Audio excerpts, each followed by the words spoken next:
बिहार के एक गांव में राघव और अनवी की शादी के 5 साल हुए थे। दोनों की जोड़ी एक मिसाल थी। राघव एक स्कूल में अध्यापक थे और अनवी घर संभालती थी, पर दोनों का प्यार एक दूसरे के लिए अनमोल था। राघव रोज स्कूल से लौटते समय अनवी के लिए उनकी पसंद का गुलाब जामुन लाना कभी नहीं भूलते थे। शाम को दोनों छत पर बैठते, चाय पीते और बातें करते और सपना नए नए बुनते। सबसे बड़ा सपना था उनको एक बच्चा, जो उनके छोटे से घर में खुशियां ला। कई सालों तक कोशिश करने के बावजूद भी अनवी मां नहीं बन पाई। मोहल्ले की कुछ औरतें उनको ताना मारते और कहते कि बहू बाज है। राघव हर बार अनवी की हाथ पकड़कर कहता कि मुझे बस तुम चाहिए और कोई नहीं, पर अंदर ही अंदर दोनों टूटने लगे। कई बार डॉक्टरों का चक्कर लगाए, दवाइयां ली, लेकिन हर बार रिपोर्ट निराश ही लाती थी। अनवी रात को चुपके से रोती है, तकियों को दबाकर। राघव भी सुनता है, पर खुद को मजबूत दिखाता है। इसी बीच राघव लगातार सिर दर्द में रहने लगा। शुरुआत में मामूली लगा, लेकिन धीरे धीरे दर्द बढ़ता गया। जांच के बाद रिपोर्ट आई ब्रेन ट्यूमर। डॉक्टर ने कहा ऑपरेशन का रिस्क ज्यादा है, समय बहुत कम है। यह सुनकर अनवी की पैरों तले जमीन खिसक गई। राघव मुस्कुराकर बोलता है, डर मत, मैं ठीक हो जाऊंगा। लेकिन दोनों जानते थे कि सच क्या है। आखिरी शाम, ऑपरेशन के कुछ दिन पहले की बात है। बारिश हो रही थी। राघव अनवी को छत पर बुलाया और बोलता है कि चलो आज वो ख्वाब जीते हैं जो हम लोगों ने बच्चों के लिए देखा था।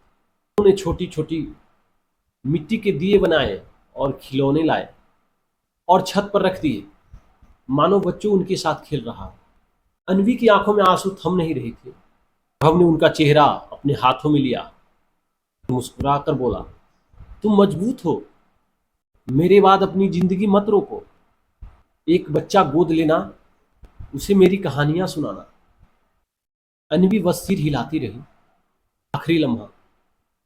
ऑपरेशन के बाद राघव आईसीयू में बेहोश पड़ा था। किसी ने राघव का हाथ थामा तो राघव को धीरे से आंखें खुली और राघव ने कमजोर आवाज में बोला, अनवी, तुम ही मेरी दुनिया हो, तुम ही मेरी सांसें हो। इतना कहकर राघव सदा के लिए इस दुनिया को छोड़ जाता है और उनकी सांसें थम जाती। अधूरी सांसें। आज अनवी उसी घर में रहती है और एक अनाथ बच्चे को गोद ली हुई है और उनका नाम रखा राघव।